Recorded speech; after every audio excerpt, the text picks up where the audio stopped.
La fin de l'humanité, tout autour était recouvert de neige. Mason et Max traversèrent le désert enneigé sans fin. Même s'ils étaient chaudement vêtus et bien équipés, le gel les pénétrait jusqu'aux os. Non loin d'eux, un arbre solitaire et gelé était visible, près duquel se trouvait la silhouette d'un homme. Ils se rapprochèrent de plus en plus, et il était clair que la silhouette d'un homme était attachée avec une corde à un arbre. Max supposa que cet homme avait mis fin à ses jours par pendaison.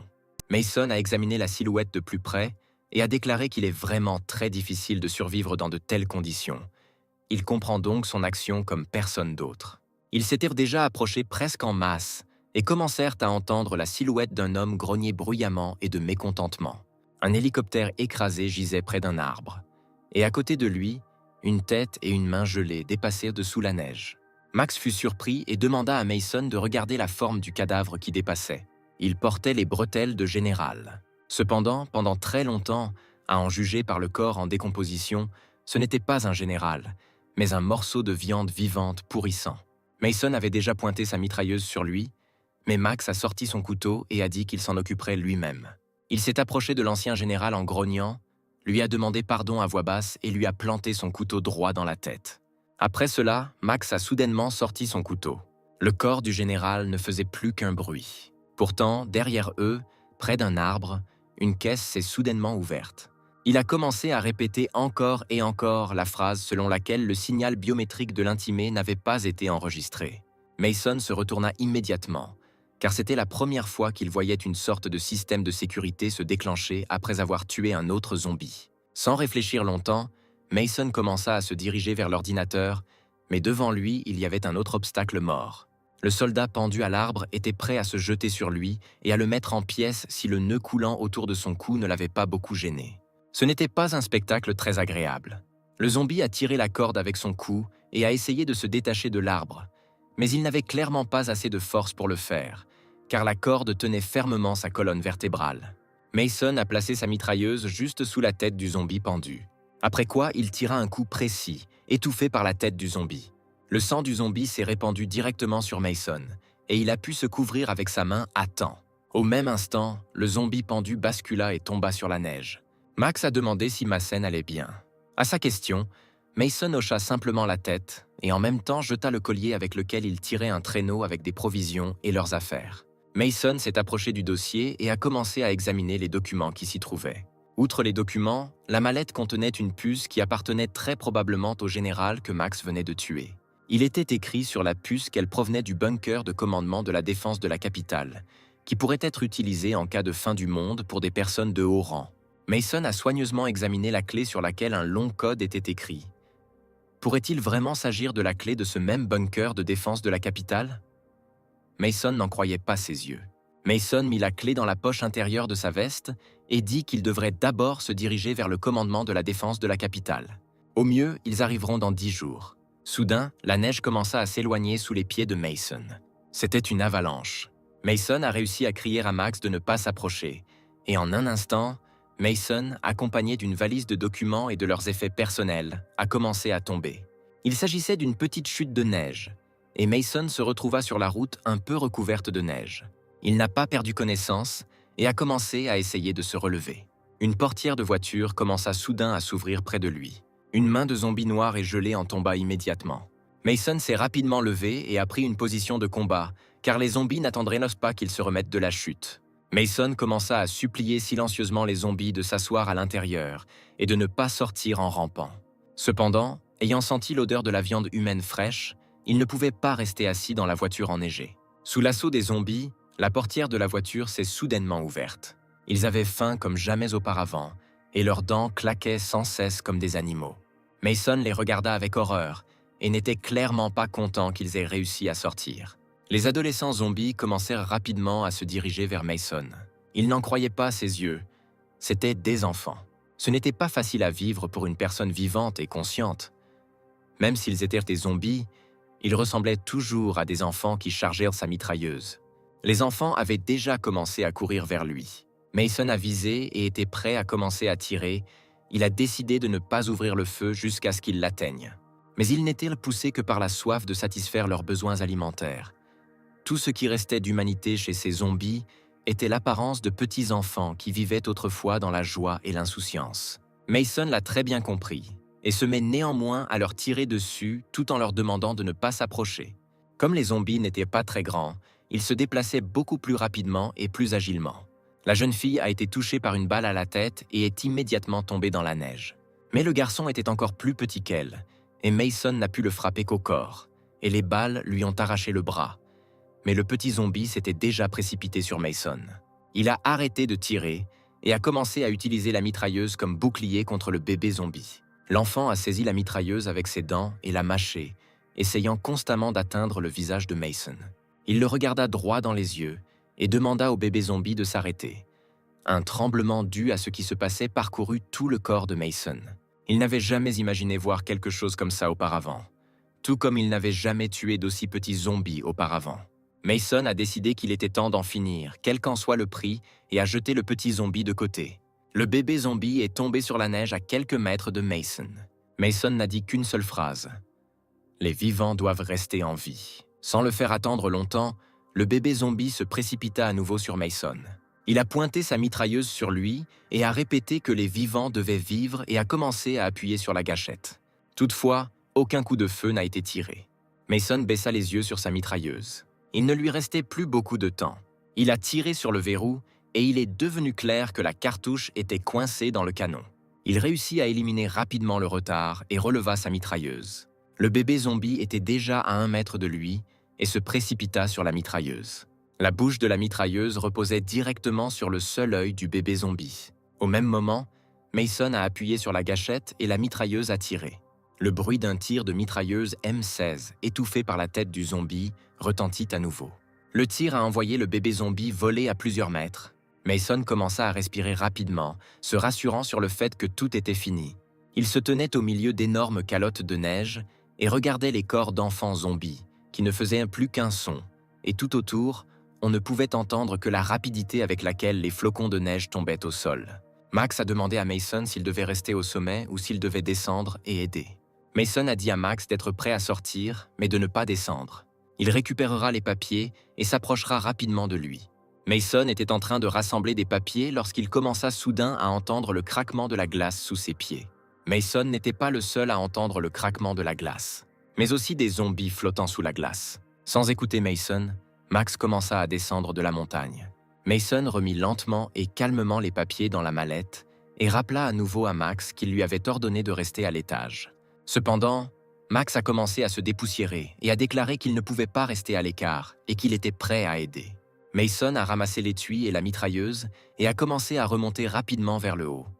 Il a dit à Max de regarder ses pieds, car il se tenait sur l'eau. Il devait évacuer de toute urgence. La situation n'était pas la meilleure qui puisse leur arriver. Mason commença à se diriger vers Max, quand soudain Max fut attaqué par derrière.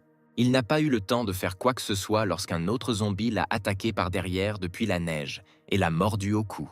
Mason s'arrêta et ne parvenait pas à croire que Max n'ait pas eu autant de chance après ce qu'ils avaient vécu ensemble. Mason comprit que Max allait désormais devenir lui aussi un zombie et commença à lever lentement sa mitrailleuse.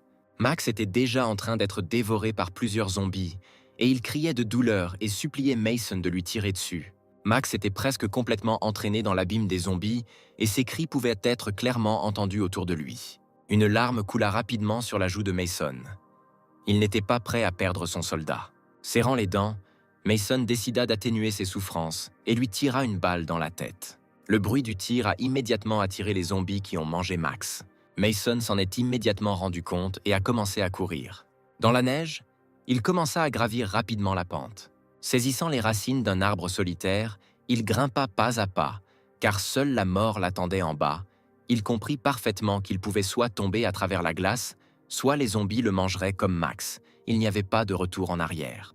Après quelques minutes d'ascension difficile de la montagne enneigée, il réussit quand même à atteindre le sommet. Il pleurait, baissait les yeux et ne parvenait pas à accepter la mort de son partenaire. Il aurait dû être plus vigilant, se dit-il. Cependant, Mason n'eut pas le temps de s'affliger. Il reprit la corde avec laquelle il tirait le traîneau avec des provisions et des vêtements.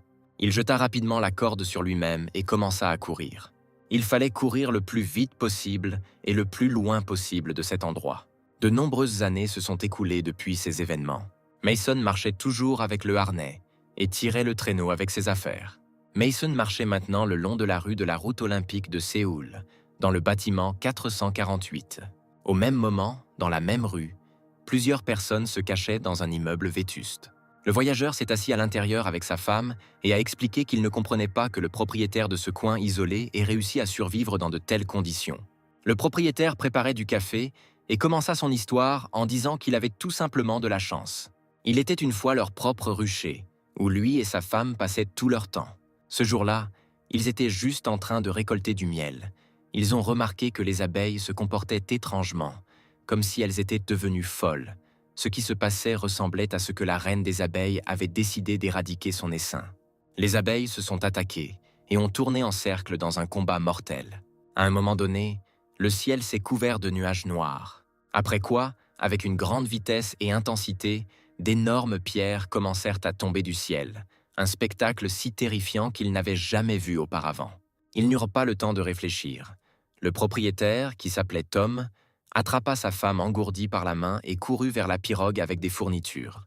Alors qu'ils étaient déjà assis dans la pirogue, le ciel, la terre et en général tout autour tremblaient et bourdonnaient bruyamment, comme si tout était plongé dans le chaos. Ils étaient ballottés d'un côté à l'autre, comme de petites poupées. C'était très effrayant. À ce moment-là, ils ont prié qui ils pouvaient, le Seigneur, Bouddha et Allah. Tom s'est retourné avec un sourire sur le visage, 2 tasses de café toutes prêtes à la main, et a dit que c'était la chance qui les avait aidés à rester en vie ce jour-là, et qu'elle ne le quittait toujours pas. Tom posa les tasses sur la table et demanda aux invités de boire leur café rapidement avant qu'ils ne refroidissent.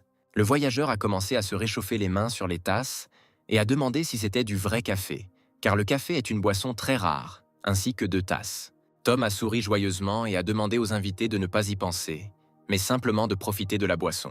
Le voyageur tenait dans ses mains une tasse de café encore chaude et dit doucement qu'il n'avait pas inhalé une odeur aussi agréable depuis de nombreuses années. Tom regarda le voyageur avec des yeux pétillants et attendit qu'il boive du café. Il murmura doucement que l'homme est un tel animal que s'il est rempli du désir de vivre, il trouvera un moyen de survivre. Tom sourit et, en réfléchissant, dit que des voyageurs de différentes parties de la planète lui rendent souvent visite, échangent diverses choses avec lui et qu'il a toujours quelque chose à offrir en retour, principalement de la nourriture, bien sûr. L'épouse du voyageur, se réchauffant les mains avec une tasse de café, a déclaré qu'ils avaient eu beaucoup de chance de pouvoir se rendre à Séoul. Elle a demandé à Tom quel genre de choses il fabrique pour la revente. Tom hocha la tête affirmativement et dit que même dans ce monde perdu, il faut faire quelque chose et survivre. Elle a dit qu'elle connaissait un peu les travaux d'aiguille et qu'elle pouvait aider Tom à créer de nouvelles choses à revendre. Emily, de toute son âme et de son cœur ouvert, voulait aider Tom avec au moins quelque chose. Parce qu'il était si gentil avec eux, il les laissait entrer, les réchauffait et leur donnait même du café. Son mari posa sa main sur son épaule et lui a demandé d'arrêter, parce que ce n'était pas gentil de le dire. Après tout, il voit Tom pour la première fois. Du coup, il a ses propres secrets d'affaires qu'il ne voudrait pas partager avec les premières personnes qu'il rencontre. Emily s'est immédiatement arrêtée et s'est excusée auprès de Tom. Elle voulait juste exprimer sa gratitude pour son convivialité. Tom a souri et a dit qu'il n'y avait rien de mal à cela. Il aimait les gens si bons et énergiques. Le voyageur regarda Tom de plus près et dit qu'il avait souvent vu un sourire comme celui de Tom. Il lui semblait très familier. Tom a sorti 2 lampes de poche du placard et a dit qu'il entendait souvent cela de la part des invités. Il a très probablement hérité du sourire de son oncle, ou peut-être même de sa mère. Eh bien, puisqu'ils veulent s'installer ici, Tom a décidé de leur montrer sa fierté. Elle a commencé à lui taper la lampe de poche sur la main et lui a dit que pour survivre, il devait d'abord étudier le marché local. La vérité est que je fais des choses inhabituelles. Tom a suggéré à l'invité de tout démontrer en direct, afin de ne pas tourner autour du pot. Tom, avec un sourire sur son visage, a dit qu'il ferait une exception pour eux, et pendant qu'il regardait sa fierté, il a demandé à Emily de faire la vaisselle, ce à quoi elle a certainement accepté et s'est mise au travail. Ils commencèrent à descendre ensemble au sous-sol, et à chaque pas, il devenait de plus en plus sombre. Tom alluma sa lampe de poche. Il descendit lentement et se tourna vers le voyageur avec incrédulité et lui dit qu'il ne savait même pas s'il devait montrer ses trésors. Ce à quoi le voyageur commença à le supplier de démontrer ce qui avait aidé Tom à survivre si longtemps dans ce monde post-apocalyptique. Ils sont descendus pendant longtemps et le voyageur a dit que très probablement Tom créait vraiment quelque chose d'extraordinaire, puisque cela était caché si profondément en dessous. Tom et le voyageur sont allés au sous-sol et ont dit qu'il ne semblait pas faire quelque chose de spécial, mais que pour une telle chose, les gens étaient prêts à débourser tout ce qu'ils avaient juste pour l'acheter. Dès leur entrée, le voyageur fut stupéfait par ce qu'il vit. S'il y avait vraiment des cochons vivants là-bas, Tom a dit que c'était juste matériel. Et voici ce dont Tom a parlé dès le début. Quelque chose qui est si apprécié dans le monde actuel. Il y avait d'énormes quantités de viande en conserve sur la table, les unes sur les autres, et cela ressemblait même à une étagère de magasin. Tom a dit qu'il ne s'agit pas seulement de produits en conserve, ils sont fabriqués à partir de viande sélectionnée. Le voyageur s'est approché d'eux et a dit à Tom qu'il n'avait pas mangé de nourriture en conserve depuis plusieurs années. Dans le monde actuel, c'était comme de l'or. Tom a enlevé sa veste, a commencé à enfiler des gants et a dit que ces derniers temps, à cause de ces foutus zombies, aucune chair fraîche n'avait été trouvée. Tom se tenait près de sa table avec des outils et choisissait. Le voyageur a déclaré que lui et sa femme avaient essayé de manger des animaux sauvages, mais que la plupart d'entre eux étaient pourris à l'intérieur. Et ces cochons avaient l'air très propres et bien nourris. Le voyageur a déclaré que sa demande pouvait paraître éhontée, mais peut-être qu'il pourrait en prendre une et la partager avec sa femme. Lorsque le voyageur s'est retourné, Tom se tenait derrière lui, déjà vêtu d'un tablier imperméable pour couper la viande, et dans ses mains se trouvait un marteau. Il a dit doucement que le voyageur n'avait vraiment ni honte ni conscience. Le voyageur a eu peur. Il a immédiatement demandé à nouveau ce que Tom lui avait répondu. Tom a dit que le voyageur n'avait aucune honte.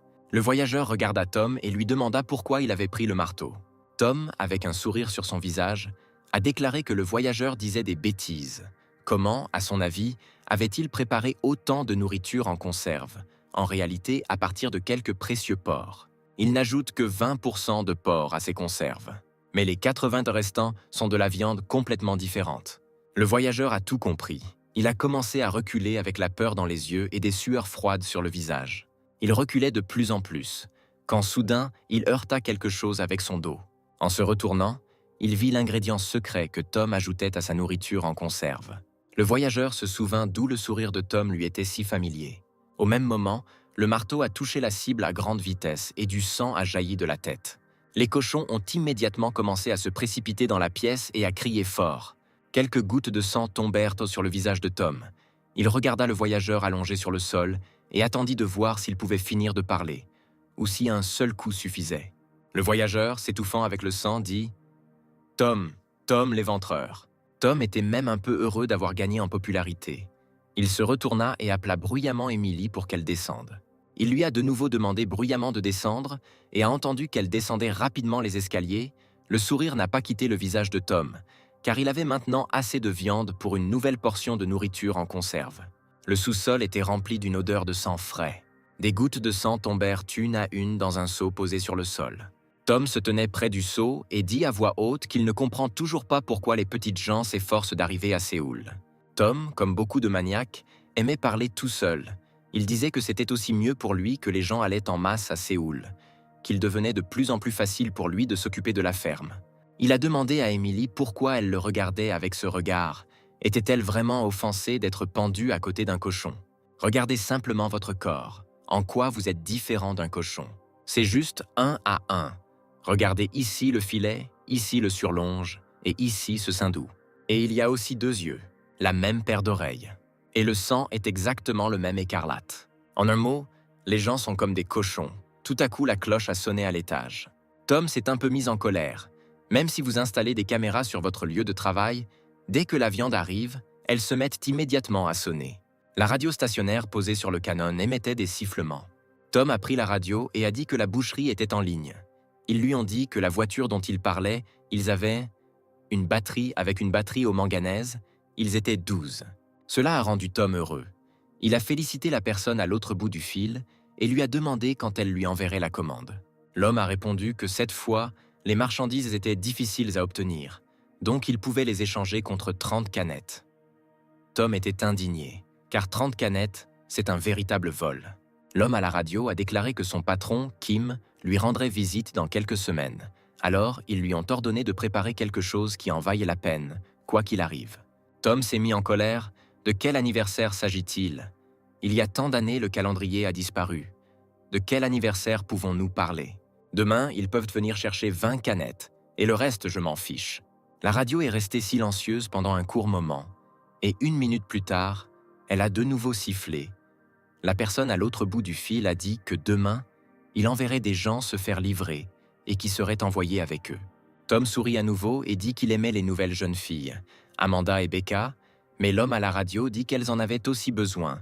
C'était très gênant de lui envoyer constamment 2 filles, donc il n'en enverrait qu'une. Cela ne convenait pas à Tom. Il a dit que tout le monde voulait manger de la viande, et maintenant ils ont décidé de jouer au maître avec lui. Il s'est mis en colère en 1 seconde et a commencé à crier dans le talkie-walkie. Tom a dit qu'il pouvait venir vers eux lui-même et rétablir l'ordre dans leur hiérarchie. Tom a rugi comme un animal qui n'a pas reçu sa proie. Il a dit qu'il était prêt à venir vers eux et à les diviser en personnes et en bétail.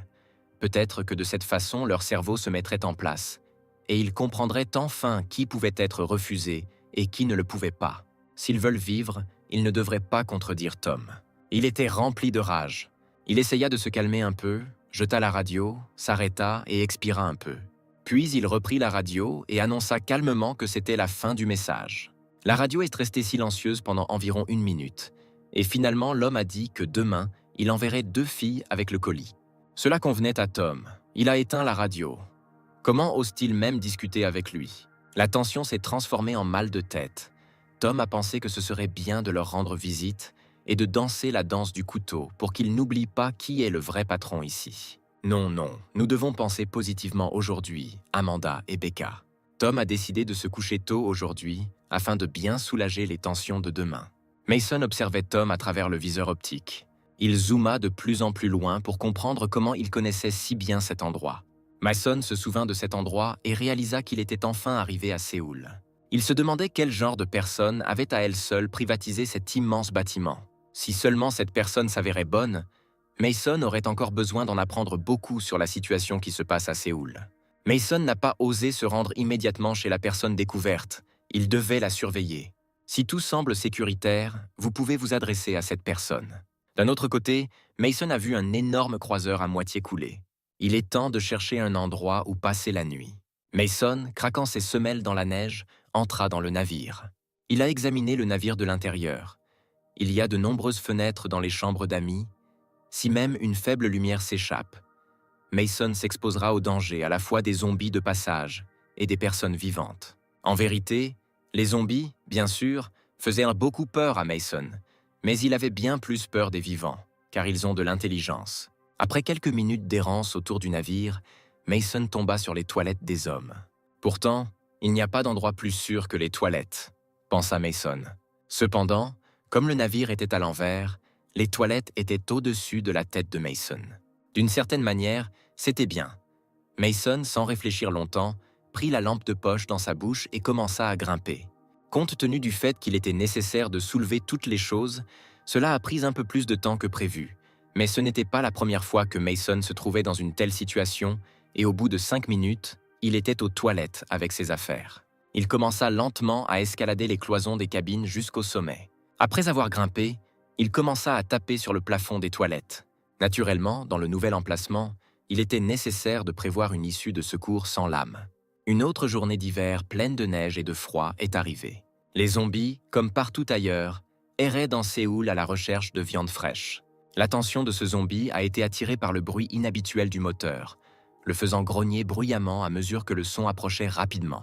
Dès que le son atteignit son volume proche, la tête du zombie s'envola de ses épaules. Puis elle roula, se recouvrant de la neige environnante. C'est l'un des partisans du gang qui s'est précipité devant les zombies en motoneige. Immédiatement derrière lui, le deuxième adepte du gang se précipita, qui, tout comme le premier, planta son épée dans le zombie. Cependant, l'épée s'est brisée, et une partie est restée coincée dans le zombie gelé. Le prochain gars qui volait derrière eux sur un snowboard a décidé de ne pas rester à l'écart et de faire un tour sur les zombies. Il atterrit sur son dos et roula sur elle comme un monticule de neige. Cependant, l'épée qui en dépassait continuait à rouler avec lui. Il se mit à crier comme un fou, considérant qu'un fragment d'épée dépassait de sa jambe. Le patron qui conduisait derrière eux dans la voiture s'est contenté de rire à cause de ce qui s'était passé. Amanda et Becca montaient dans la voiture avec des visages tristes. Ils se dirigèrent tous droit vers le bâtiment qui appartenait à Tom. Lorsqu'ils furent suffisamment loin, Mason sortit de la neige couverte. Aucun des bandits ne soupçonnait même que Mason les surveillait. Mason a observé ce qui se passait et il est devenu de plus en plus convaincu que Séoul représentait une énorme menace, non seulement à cause du grand nombre de zombies, mais aussi à cause du grand nombre de psychopathes survivants. Les bandits se sont arrêtés à l'entrée du bâtiment, ont éteint leur moto et ont commencé à attendre l'arrivée de Tom. Le gars qui a écrasé la lame du couteau boitait à peine et ne pouvait pas mettre son pied sur ses pieds. Il a dit qu'il devait d'abord se soigner chez le vieil homme, et ensuite seulement faire le reste du travail. À ce moment-là, Tom est sorti de chez lui et a attiré l'attention du jeune homme sur le fait que personne ne lui permettait de faire ça. Il a commencé à crier après le vieil homme et a dit qu'il pouvait lui-même regarder sa jambe. Une telle blessure ne nécessite-t-elle pas un traitement urgent? Tom n'a pas réfléchi longtemps et a dit qu'il pourrait l'aider si le garçon avait un problème à la jambe. Tom a suggéré de la couper à la cheville. Mais si le problème vient du cerveau, qui envoie des signaux de douleur, alors Tom pourrait très bien couper quelque part jusqu'au cou pour qu'il n'interfère pas. Le garçon sortit son couteau papillon de sa poche et le pointa sur Tom, et dit que le vieil homme avait complètement perdu la tête. S'il s'imagine être un gros bonnet parce que les gars l'ont payé, alors il peut résoudre ce problème d'un seul coup. À ce moment précis, Tom sortit son énorme couteau de sa poitrine et le planta directement dans la gorge du garçon. Tom a dit qu'il ne donnerait que 3 secondes pour que ceux qui ne devraient pas rester ici disparaissent. Le gars n'a eu que le temps d'avaler sa salive par peur des représailles finales. Il restait 1 seconde. Tom souriait de toutes ses dents. Et à ce moment-là, il ressemblait à un maniaque obsédé. Il dit qu'il garderait son scalp en cadeau. À ce moment-là, un autre bandit attrapa le garçon par la capuche et le rejeta brusquement en arrière, criant que s'il oubliait, leur tâche était uniquement de livrer la commande. Le bandit s'est excusé auprès de Tom pour son ami et, pour sa défense, a déclaré que le garçon n'avait pas participé à des incursions depuis longtemps et qu'il ne pouvait pas distinguer la merde de l'urine. Tom frotta son énorme couteau sur son avant-bras et dit que si cet homme était si maladroit, il n'aurait peut-être plus aucune raison de vivre et il pourrait s'en occuper rapidement si ses amis n'avaient pas le courage de le faire. Le bandit a dit qu'il ne devrait pas faire ça. Ce gamin pourrait encore leur être utile. À ce moment, le garçon essaya de se relever. Mais le gars qui le protégeait devant Tom a brusquement balancé sa jambe en arrière et l'a frappé en plein dans la tête. Le coup a envoyé le garçon voler à quelques mètres de Tom, et le bandit a dit qu'il veillerait à ce que Tom ne le revoie plus jamais comme messager. Tom a commencé à sourire et à agiter son couteau. Exprimant son déni, il a demandé de lui envoyer ce petit gars une fois de plus, et alors il serait certainement capable de compter combien d'os il y avait dans son petit corps. Tom sourit au garçon de toutes ses dents et l'avertit que ce ne serait pas leur dernière rencontre. Les filles se tenaient un peu à l'écart. Tom les regarda et dit qu'il n'avait rien à craindre. Il était toujours content de ces deux-là, et ils peuvent venir lui rendre visite même sans invitation. Le bandit a dit qu'il reviendrait les chercher demain à la même heure. Tom a tapoté la motoneige avec un couteau et a proposé de les envoyer lui-même demain s'il lui laissait une motoneige. Le bandit a dit qu'il ne pouvait pas faire cela, car il pourrait avoir des ennuis si ses filles prenaient un mauvais chemin. Le vieil homme sourit et dit qu'il essaierait d'en finir rapidement, après quoi il disparut dans l'obscurité du bâtiment. À ce moment-là, un garçon avec une épée dans la jambe s'est levé de la neige. Il s'appelait Scott. Scott se leva et demanda de quoi il s'agissait. Mais il n'a même pas eu le temps de terminer complètement sa phrase lorsque le bandit l'a attrapé par la bouche et lui a ordonné de se taire. Il a menacé que si jamais Scott ouvrait à nouveau la bouche sans sa permission, il serait immédiatement rétrogradé au rang d'esclave. Scott a dit, les dents serrées, qu'il avait tout compris et s'est excusé. Le bandit l'a relâché brusquement et l'a jeté dans la neige. En quelques minutes, tout le monde a été réparti sur des motoneiges et s'est rendu à sa base. Pendant ce temps, les filles et Tom entrèrent dans sa chambre. Ils comprenaient parfaitement ce qu'ils devraient faire maintenant, même si aucun d'entre eux ne le voulait. Mais ils n'avaient absolument pas le choix, et ils étaient déjà habitués au fait que dans le gang, ils étaient utilisés simplement pour des plaisirs charnels. Et parfois, j'ai dû payer le prix pour l'achat de tout bien. Tom était rempli d'un sentiment d'excitation. Il aimait quand les filles étaient sans défense et suivait sans aucun doute ses ordres. Il pointait son doigt vers Amanda et lui ordonnait de se rapprocher de lui. Pointant le couteau sur la deuxième, il lui ordonna d'aller au 2e étage et de couper de la viande avec. Amanda était allée voir Tom plus d'une fois et avait commencé à murmurer à Becca ce qu'elle devait faire. Cependant, Tom s'est rapidement approché d'eux et leur a demandé ce qu'ils faisaient ici. Ils sont venus ici ensemble pour se faire plaisir. Il a mis un couteau dans les mains d'Amanda et a dit que si son humeur était ruinée aujourd'hui, qui devrait en assumer la responsabilité. Tom regarda Amanda, qui comprit clairement ce que signifiaient ces paroles. Elle avait peur de bouger et dit doucement qu'il avait certainement raison. Tom repoussa Amanda et lui ordonna d'aller au deuxième étage et de couper la viande. Ensuite, il lui a dit qu'il se lèverait bientôt et qu'il ne devrait pas lui manquer. Il se retourna et regarda Becca, qui était confuse et ne savait pas ce qu'elle pouvait attendre de lui. Tom lui fit signe avec son doigt, mais elle ne s'approcha pas, mais attrapa fermement ses doigts dans la table, et de peur, elle ne pouvait tout simplement pas les arracher de la table. Même lorsqu'il conduisait ici en voiture, Amanda a averti Becca qu'elle ne devait en aucun cas le contredire. Il est préférable de simplement libérer vos pensées et de vous imaginer comme un zombie qui fera tout ce qu'on lui dit. La résistance l'excite encore plus, et si elle ne réagit pas, il partira plus tôt. À ce moment-là, Becca écoutait simplement son ami en silence, mais n'imaginait même pas ce qui l'attendait. Tom l'attrapa brutalement par les cheveux, lui tourna le dos et lui força la tête à s'appuyer contre la table. Cela fit crier de douleur la jeune fille, et Tom se pressa contre ses fesses. Il se pencha sur elle et commença à la sentir. Il lui murmura doucement à l'oreille qu'il ne sentait l'odeur de la viande que depuis un mois. Mais quand il respire le parfum d'une jeune fille, il l'apprécie tout simplement. Avec un grand sourire sur le visage, il a dit qu'il voulait vraiment la tuer. À ce moment-là, les bandits se dirigèrent vers la base. Scott n'était pas satisfait de la situation. Il s'est tourné vers Henry et a dit qu'il avait fait tout ce qu'on lui disait. Mais s'il continuait à être battu et humilié sous les yeux des esclaves, alors à l'avenir, il ne le prendrait plus au sérieux. Ses chiens n'écouteront même pas. Avant qu'il ait eu le temps de finir cela, un nouveau coup d'Henry lui tomba sur le nez. Scott toussa immédiatement et attrapa son visage à deux mains. Le conducteur a demandé de ne pas remplir sa voiture de sang, car il serait difficile de la nettoyer plus tard. Le chauffeur a jeté une serviette sur Scott et a déclaré que même s'il recevait un badge, cela ne signifie pas du tout qu'il peut désormais aller là où il n'a pas besoin d'aller. Henry passa au-dessus de Scott et lui demanda d'écouter attentivement. Il était une fois ce salaud de Tom, un policier, et avec un très mauvais caractère. Mais Tom n'était pas seulement un policier. Il n'attrapait pas seulement les criminels. Il faisait également peur à tous les gens ordinaires. Il était célèbre pour sa cruauté envers tous ceux qui l'entouraient. S'il n'aimait pas l'apparence de la personne, alors quelque chose se passait chez lui. Alors il était exilé en province. Cependant, dans le village, il s'est mis à boire beaucoup. Et un jour, il a massacré tout le village. Puis le nombre de tués a dépassé la trentaine de personnes. En général, il est devenu complètement fou. Il vaut mieux ne pas toucher à ce chien enragé. C'est un vrai psychopathe. Scott essuya le sang qui coulait de son nez et demanda « Puisque Tom est un tel psychopathe, pourquoi ils ne l'ont pas encore tué ?» Henry a dit qu'une question plus correcte ici est de savoir pourquoi ils ne l'ont toujours pas tué, continue de conclure des accords et parfois même rampe, comme c'est le cas maintenant. La réponse à cette question est très simple. C'est un véritable tueur de zombies. Ici, dans les environs de Séoul, il y a 3 psychopathes légendaires. Comme il y a des rumeurs dans les sous-sols de la prison, il y a un groupe de prisonniers survivants. La rumeur disait que ces 3-là avaient déjà capturé des centaines de milliers de zombies. Si vous écoutez ceux qui y ont grimpé depuis les régions inférieures, vous pouvez entendre leurs histoires sur la façon dont la neige commence à fondre et sur la façon dont les zombies sortent de sous la neige pour chasser en groupes entiers. Et ici, il ne faut pas réfléchir longtemps. Bientôt, des hordes de zombies se précipiteront droit sur la nourriture. Séoul est leur destination finale d'une manière ou d'une autre. Et Tom, même s'il est fou, même s'il est un tueur, s'il aide défendait la ville des zombies, alors ils ne peuvent que le remercier. Alors demain, quand ils iront chercher les filles, ça ne sert à rien de respirer dans la direction de Tom.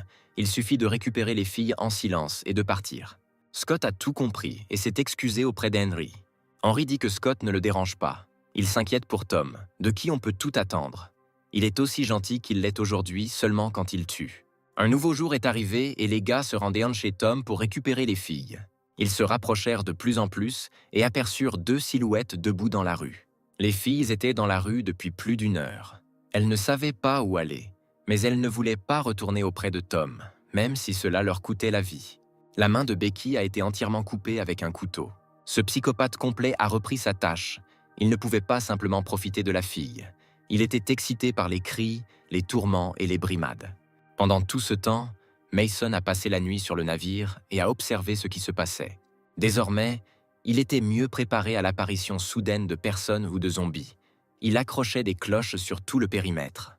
Une corde avec des cloches était suspendue à l'entrée et dans la cage d'ascenseur. Tout autour était assez calme et il n'y avait aucun signe de problème. Cependant, la paix n'a pas duré aussi longtemps que nous l'aurions souhaité. Les zombies aux yeux rouges avançaient en masse. Les cloches sonnaient partout. Un à un, ils émirent des bruits annonçant un danger imminent. Mais Mason dormait profondément. Il n'en entendait aucun. Personne ne l'avait attaqué en pleine nuit depuis longtemps, d'autant plus que les 2 dernières nuits s'étaient déroulées assez calmement et qu'il semblait que le navire était complètement vide. Il dormait profondément et chantait tranquillement les mots qu'il errait, en secret des autres, en versant des larmes. Mason rêvait de sa base militaire appelée Eagle. Mason était conducteur de char et son grade était celui de sergent.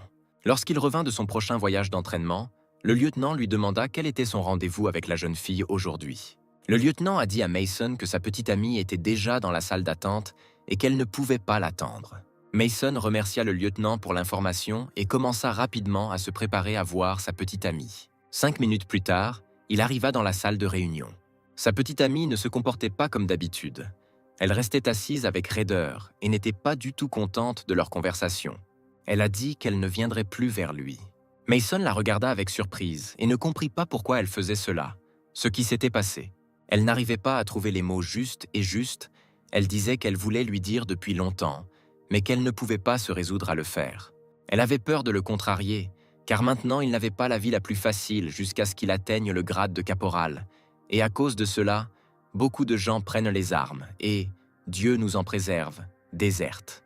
Elle ne le regarda même pas et dit cela comme si elle s'adressait au sol. Mason a dit avec un sourire qu'il ne tire pas avec un pistolet, c'est un tankiste.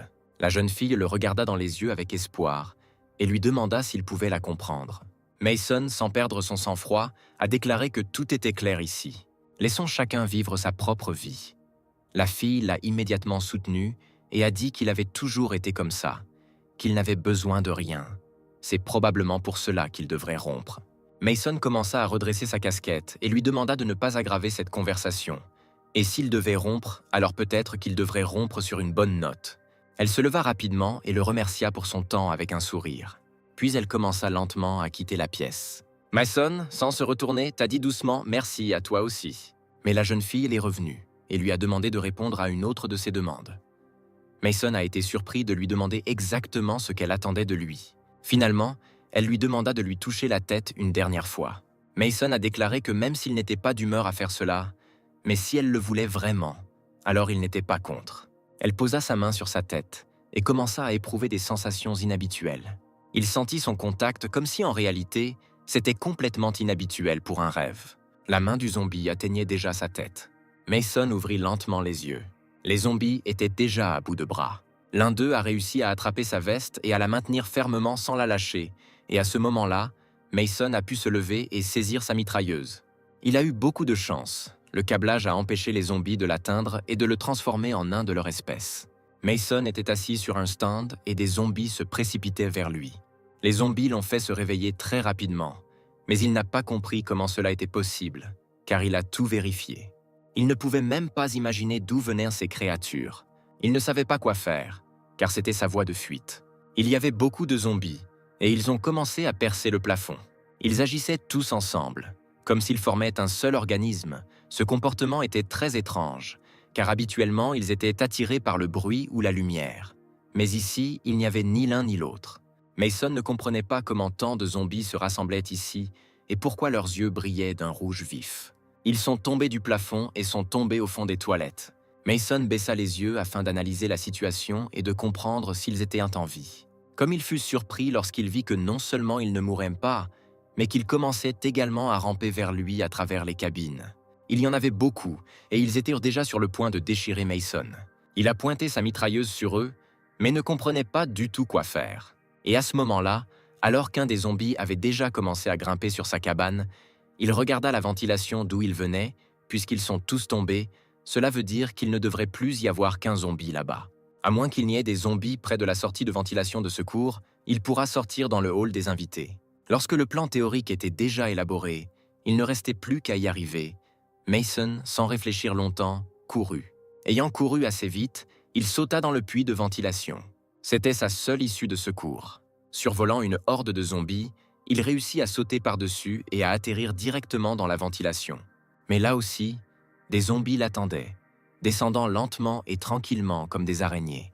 Mason ne pensait qu'à une chose, qu'il serait capable de survivre. Atteignant rapidement le salon des invités, il baissa les yeux et il ne semblait pas y avoir un seul zombie. Cependant, derrière lui, il entendit un grognement qui ne s'arrêtait pas et qui approchait. Il n'y avait pas le choix et il sauta de la ventilation dans le hall des invités. Le sol n'était pas très solide et il commença à glisser à grande vitesse, essayant en même temps de viser les zombies qui s'approchèrent de lui. À un moment donné, il a brisé la vitre du navire avec son dos et a maintenant commencé à rouler sur la poupe du navire. Il tomba dans la neige et commença à viser la fenêtre, d'où sortaient les terribles grognements des villes morts. Il faisait très froid dehors, mais à cause de la montée d'adrénaline et de la peur qui envahissait Mason des pieds à la tête, jusqu'à présent, il n'avait pas du tout ressenti le froid. Soudain, il entendit un fracas sous ses pieds. Sous la glace, une main morte et froide lui saisit la jambe. Un autre zombie noyé, dont les yeux, comme ceux des zombies du navire, brillaient en rouge. Mason regarda attentivement et réalisa que d'énormes hordes de zombies noyés faisaient également rage sous la glace, leur chemin étant bloqué uniquement par de l'eau solide. Pendant une seconde, il se souvint de son ami Max, celui avec qui il avait longtemps erré ensemble à travers le monde gelé, avant ce moment tragique avec la glace fondue. La trotteuse sortit de sous la neige et attrapa la jambe de Mason. Ce zombie ressemblait beaucoup à Max. Serait-ce vraiment lui? Utilisant ses vêtements, il grimpa de plus en plus haut sur Mason, et celui-ci devint engourdi et ne pouvait plus bouger. Max lui expliqua pourquoi il l'avait abandonné alors, l'avait laissé mourir seul et ne l'avait pas privé de ce terrible sort. Sans cesse, il demandait pourquoi il lui faisait ça, pourquoi. Par derrière, quelqu'un a appelé Mason et lui a demandé de reprendre ses esprits. Mason secoua la tête et réalisa qu'il ne faisait que l'imaginer. Tous les zombies continuaient d'être sous la glace. Derrière Mason, il y avait un homme qui perçait la glace avec un long harpon. Il disait que dans de telles conditions, il ne fallait pas perdre sa vigilance, même s'il n'y avait qu'une main à la surface.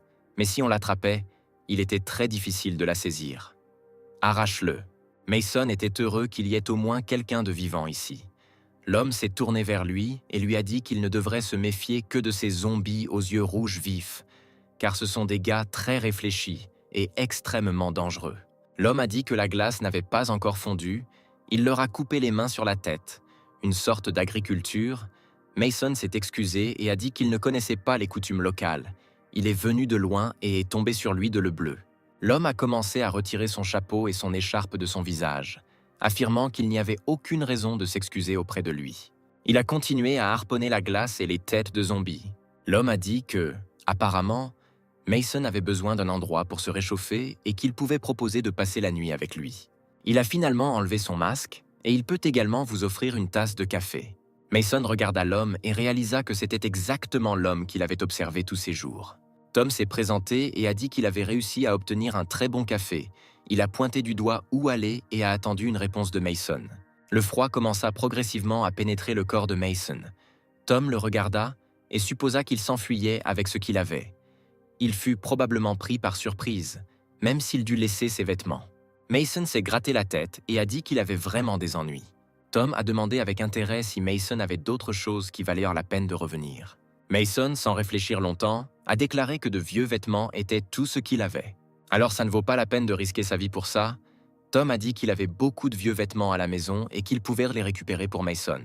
Pendant ce temps, les affaires de Mason étaient dans le placard, y compris une mitrailleuse cachée dans ses affaires. Cependant, Mason pensait que cela ne valait pas la peine d'en parler tout de suite. Il vaudrait mieux que cela reste son petit secret. Mason pensait maintenant seulement que l'étranger n'était pas moins dangereux que ces zombies qu'il avait presque mangés il y a une demi-heure. Ils arrivèrent rapidement chez Tom. Tom montra à Mason où s'asseoir. Il y faisait un peu plus chaud qu'ailleurs dans l'appartement délabré.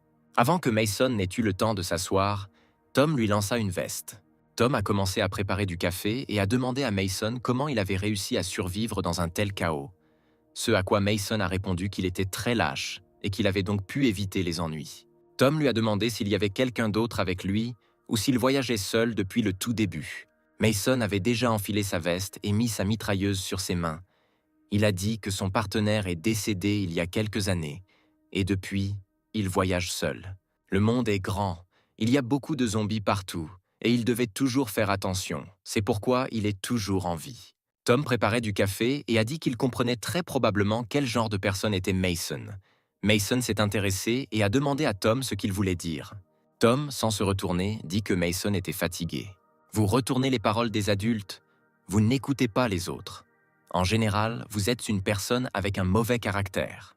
Mason n'a pas immédiatement compris ce qui se passait, mais il s'est immédiatement excusé si Tom pensait qu'il était impoli. Il ne voulait pas l'offenser ou l'offenser. Tom s'approcha de lui avec une tasse de café et lui dit avec un sourire qu'il plaisantait. Mason a saisi la tasse à 2 mains et a dit qu'il aurait vraiment pu être impoli, car il n'avait parlé à personne depuis si longtemps et il aurait tout simplement pu oublier ce que c'était.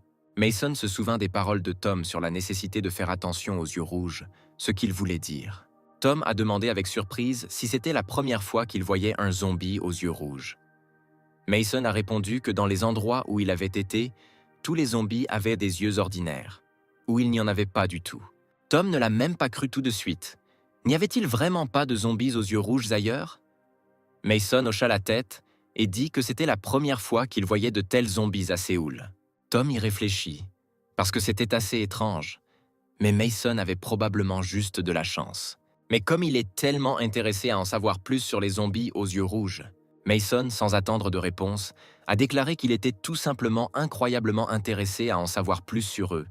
Mais Tom s'est gratté la tête et a dit qu'il ne devrait peut-être pas révéler des informations aussi importantes à un imbécile. Mason regarda Tom avec des yeux suppliants et dit qu'il serait très reconnaissant pour des informations aussi importantes.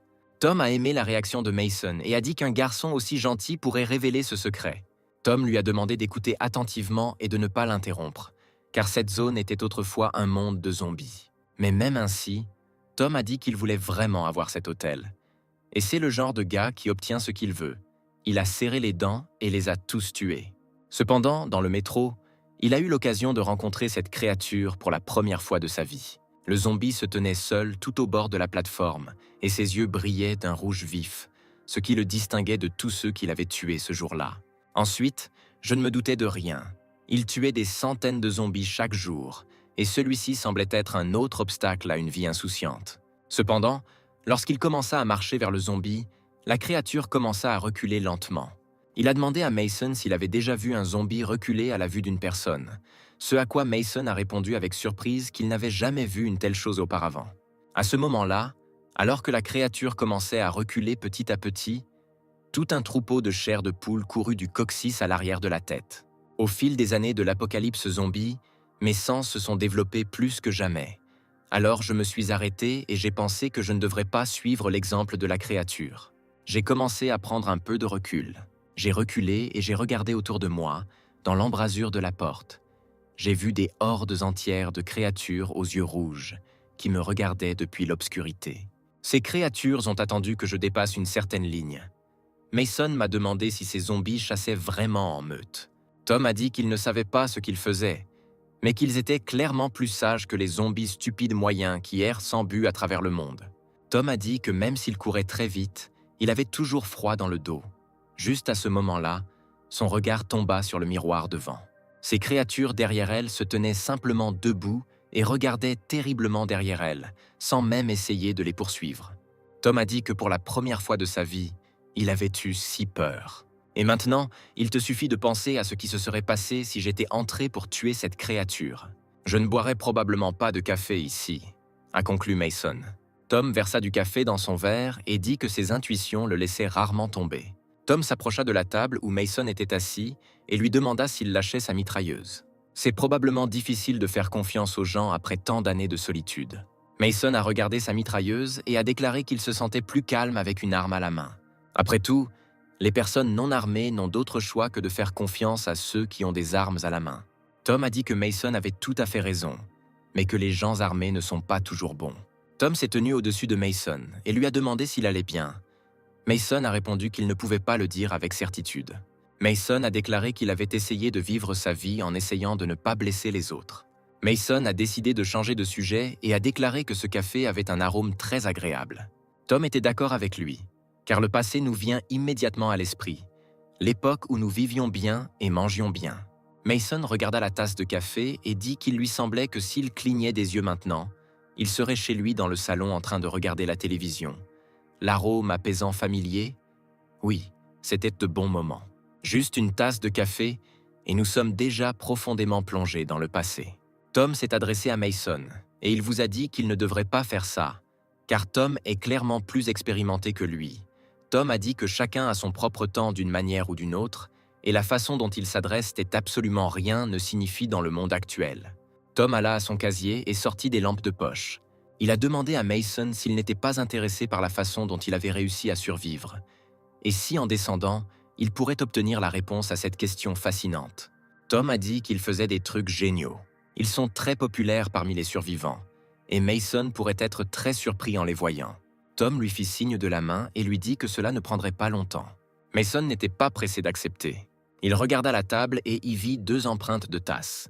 Puis, il baissa à nouveau les yeux vers le sous-sol. Mason soupçonna que quelque chose n'allait pas et dit rapidement qu'il était très fatigué et qu'il aimerait d'abord dormir un peu. Il s'est excusé auprès de Tom, car il a tout son cœur pour lui. Tom s'est retourné et a dit que tout allait bien, pas besoin d'excuses, nous pourrions y aller plus tard. Après cela, ils se rendirent aux étages supérieurs de l'hôtel. Tom s'avança et Mason tenait toujours l'arme dans ses mains et était prêt à l'utiliser à tout moment. Mason baissa les yeux, c'était assez haut. Tom a dit qu'il faisait très sombre ici, qu'une seule erreur et que vous pouviez aller directement dans l'autre monde. Mason a déclaré qu'il était habitué à une telle obscurité et qu'il marchait toujours avec une extrême prudence. « Ensuite, nous nous séparerons ici », dit Tom. Il suggéra à Mason de monter les escaliers jusqu'à l'étage supérieur. Il y avait là de nombreuses pièces vides, et il pourrait occuper n'importe laquelle d'entre elles.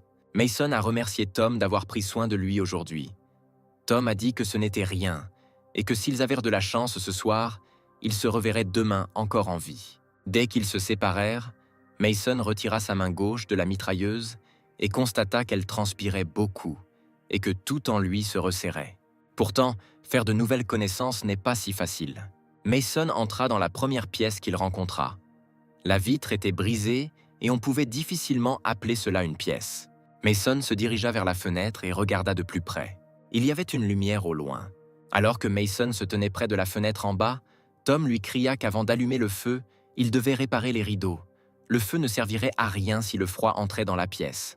Mason a demandé à Tom s'il était possible d'allumer un feu ici. Ce à quoi il a reçu une réponse selon laquelle il n'avait pas à s'en soucier, c'était tout à fait sûr ici. Puis Mason s'est mis au travail et a commencé à réparer les rideaux. Après quoi, il commença à ramasser des bâtons de feu qui traînaient dans la pièce. Le problème, c'est qu'il n'a ni briquet ni allumette. Il prit un bâton avec lui et décida de demander du feu à Tom, en espérant qu'il ne le refuserait pas.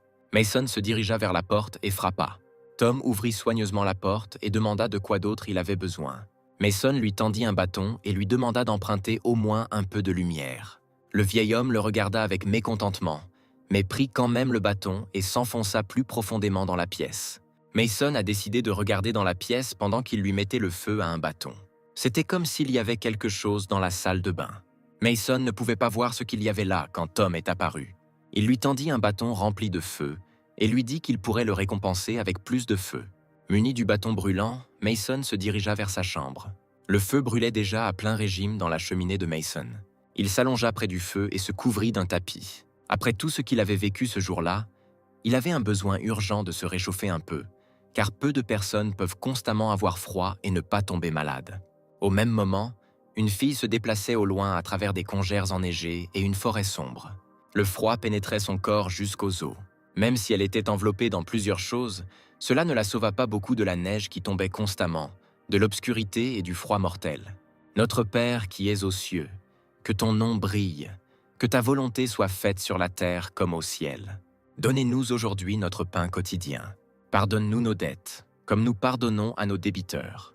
Ne nous induisez pas à votre tentation, mais délivre-nous du mal, où ton royaume est puissance et gloire, et pour toujours et à jamais. Amen. Cela s'est produit il y a longtemps. L'avion perdait rapidement de l'altitude et il s'approchait du sol à grande vitesse. Melinda était l'une des passagères de cet avion. L'un des moteurs de l'avion était en feu et un accident était inévitable. Melinda l'a très bien compris. Elle a rapidement sorti son téléphone et a commencé à envoyer des SMS à sa mère. Maman lui a immédiatement répondu qu'elle devait simplement survivre de quelque manière que ce soit. Elle l'attendrait toujours à l'adresse indiquée. Elle a essayé d'appeler sa mère, mais le réseau n'était pas disponible. À ce moment-là, des météorites ont commencé à voler près de l'avion. La sœur attrapa la main de Melinda. Elle avait très peur qu'il se casse. Melinda a essayé de calmer sa sœur et lui a dit que tout s'arrangerait pour eux. Cependant, ils survolèrent la mer et des météorites volaient les unes après les autres à proximité de leur avion, donc le moteur en feu n'était pas leur plus gros problème. L'avion s'est écrasé, mais la mère a écrit à sa fille qu'après l'atterrissage, elle devrait s'injecter le vaccin L1. Le mode d'emploi est écrit sur le flacon. Plusieurs années se sont écoulées. Les survivants de l'accident rencontrent en chemin des inconnus. L'un d'eux se présente comme un pasteur et leur dit qu'il est le chef d'un groupe de survivants. Leur groupe est appelé Prière silencieuse. Melinda a dit qu'il se dirigeait vers Séoul. Le pasteur a dit qu'il pourrait les aider, qu'ils pourraient se réchauffer et reprendre des forces dans leur abri, après quoi ils ont accepté de le suivre. Les survivants de l'équipe du pasteur étaient heureux d'avoir pu rencontrer de si jeunes filles. L'un des collaborateurs du pasteur a demandé si Melinda faisait partie d'un groupe de musique féminin. Il y a quelques années, il aurait été difficile pour les gens ordinaires de la voir. Le pasteur a dit que Dieu leur avait vraiment souri. Si ce n'est Dieu, alors qui leur a préparé une rencontre aussi merveilleuse? À ce moment-là, il s'était déjà approché de l'église. Le pasteur ouvrait l'entrée et à ce moment-là, Melinda vit un tatouage sur sa jambe. De tels tatouages sont portés par les membres de gangs criminels. Cela a sérieusement dérouté Melinda. Quelque chose n'allait clairement pas ici. Le curé a ouvert l'entrée de l'église et a demandé à tout le monde d'entrer. Ils longèrent le couloir sombre de l'église et étaient presque entrés dans la salle principale. Le pasteur leur a demandé de ne pas être timides et de faire connaissance avec les fidèles de l'église. « Réjouissez-vous, frères et sœurs. » Le pasteur a déclaré qu'il envisageait de se marier et de proposer sa main et son cœur à Melinda, nouvellement arrivée. Les bandits ont dit que tout le monde devrait en avoir un petit peu, sinon ce n'est pas grave. Ils voulaient tout prendre pour lui d'un coup. L'un des bandits a déclaré que s'il est appelé berger, cela ne signifie pas qu'il a cessé d'être mortel. Le bandit à lunettes a dit qu'il ne fallait pas être aussi gourmand. Et une fois qu'ils ont spécifiquement convenu que s'ils trouvaient ensemble quelque chose de précieux, alors tout le monde devrait obtenir quelque chose de bien. Le vieux bandit soutenu, le butin devait être partagé entre tout le monde, et chacun devait essayer. À son âge, il n'y avait que mélancolie tout autour. Le pasteur a souri et a dit que si la majorité était de cet avis, il n'interviendrait pas, alors nous devons d'abord la laisser aller en cercle. La porte de leur chambre était légèrement ouverte. Melinda se tenait à la porte et entendait parfaitement les bandits discuter de son sort futur. Elle courut immédiatement vers sa sœur. Melinda a dit qu'elle ne devrait avoir peur de rien et qu'elle devrait l'écouter très attentivement. Il semblerait que ces gens ne soient pas de vrais bergers. Elle a tenu sa sœur par les épaules et a dit que ce sont des gens très effrayants. Par conséquent, ils doivent d'abord sortir rapidement de là. Mais la sœur a immédiatement demandé ce qui se passerait ensuite, s'ils parvenaient à s'échapper. Alors où devraient-ils aller ensuite? La jeune fille n'a pas cru Melinda. Elle a dit que s'ils s'enfuyaient, ils risquaient de mourir de froid dans la rue. Melinda a déclaré que jusqu'à présent, ils avaient réussi à survivre. Et maintenant, ils réussiront. Ils doivent par tous les moyens se rendre à Séoul. Et leur mère les y attendra. La jeune fille se méfiait toujours des paroles de Mélanie. Elle avait très peur même sans ces paroles. Melinda a dit qu'ils devaient faire ce qu'ils devaient faire d'une manière ou d'une autre. La jeune fille a déclaré que le réalisateur répétait constamment ces mots. Melinda a confirmé que le réalisateur disait tout le temps de telles bêtises. Mais ces mots étaient plus adaptés que jamais à ce moment. Elle prit la jeune fille par la main et se précipita vers la sortie. Les autres survivants regardaient Melinda et sa sœur et ne comprenaient pas pourquoi elle partait.